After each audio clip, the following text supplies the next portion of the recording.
So, all right. So what I'm going to do is I'm going to give you a traditional Moroccan Fessi design. Oh, awesome. Okay. And since we have a little bit of time here, now Moroccan is actually my favorite style. It is my least requested style. So I'm really excited to be able to do it for you. Yeah. So I'll go over those aftercare instructions again. And hun, why don't you stay over here? You can hear the aftercare instructions and all of that. So my henna is mixed with lemon juice, lavender oil, and tea tree oil. And anytime you get henna done, your artist should be mixing their own henna, and the ingredients should all be things you recognize. All henna is marketed as safe and natural, but a lot of it isn't. In fact, I would go so far as to say most of it isn't. The only way to be sure you're getting safe, natural henna is if somebody is mixing it themselves. So that's what I like for people to look for. And then it will be wet like this for about 10 or 15 minutes because we have this air conditioning going in here. And when it's wet like this, it is in danger of smearing. And if you smear it, there is not much I can do about it. So be super, super careful while it's wet. But after that, it will dry and flake and fall off. And you won't even have to worry about that. Whatever flakes off naturally, no problem. Don't worry about it, but don't help it along because you want those dry bits to stay on as long as you physically can. The longer you keep them on, the darker and longer lasting stain. Now, fun fact, henna is a permanent stain. The henna doesn't go away, your skin cells exfoliate off.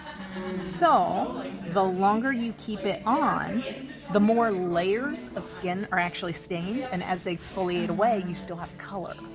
And I think understanding the why, yeah, right, that lavender and tea tree, I think understanding the why of your aftercare, gives you a better reason to kind of follow the aftercare, because you understand that it's not just something random said. There's an actual scientific reason for it. Yeah.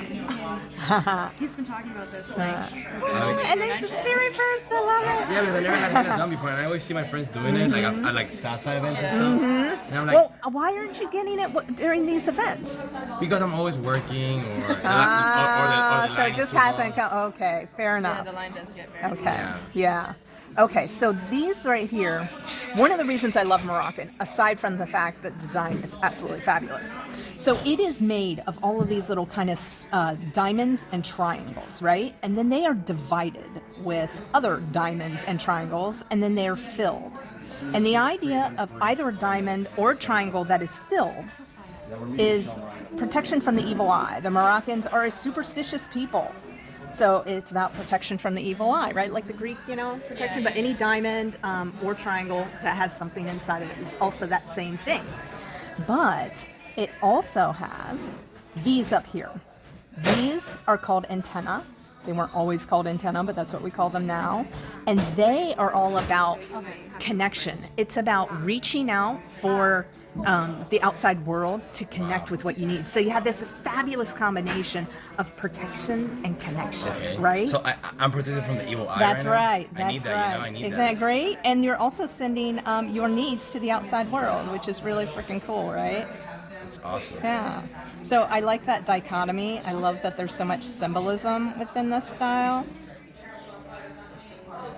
And I think that is one of the things that I am super excited about this style. Thank you. And then dots in henna are generally considered lucky. So we add some lucky dots within your design as well. So those huge bubbles that you're putting on me, there's no way that all that is gonna go into my skin, right? Well, it's just going to flatten out and sit on top, and then it's going to stain the skin. So what's touching the skin is going to stain the skin. But what's above is not gonna really do that much. Well, it helps keep it wet. So when you have something thick like that, it tends to stain really, really well. Yeah. That's so cool. It smells so good. It tickles me. So my friend, welcome to henna. Yeah, I love that. Yeah, I love it. Like, it looks like a ring. I love it. So what made you start doing henna? That's one of my most popular questions. So I've been doing henna since before you were born, as my guess, since 1999. Yeah. So my now husband is Pakistani, and that's how I was introduced to it, through his mom and his sister. And I have been doing it ever since, I've studied with henna artists from all over the world. I teach at henna conferences throughout the country. And henna is a really exciting art form because it is really changing now more than it ever has. So we're going through all kinds of changes because it's an art form that is just now really starting to be studied. Before that, it was kind of determined to be a woman's art form and therefore not worthy of studying. Yeah. But now we are, more evolved, and we are learning something new about henna every day. That's so cool. So is henna like South Asian or Moroccan? So there is a little map over there. I want you to check a look at right over there. Take a look at once you're all finished up here. So our first evidence of henna was actually in Jericho and Crete. And that was 4,000 years before we found henna in Greece? India, right? Yes.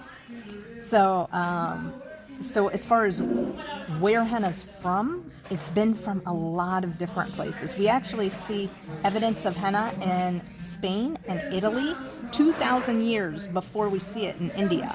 But the Indians, I credit with being the masters of incorporating henna into every bit of life. Okay. They're the ones who have really taken the art and just continued it. Although Persian henna is very, very old, and it's still, very popular in Iran and Iraq. Moroccan henna is as old as Persian henna, and they still do Moroccan quite a bit as well. So. This is so cool. My friend, your Moroccan henna. This is, Wow. again, a traditional Fessi Moroccan I love henna. it. So if anybody asks you, you can tell them a little bit about it, and you know all the symbolism and everything now. Yeah. But you can see how it's like really shiny and wet, and you can see parts where it's not as shiny, where it's already Already dry. just starting to dry. So that's how you know when it's Okay. nice and dry.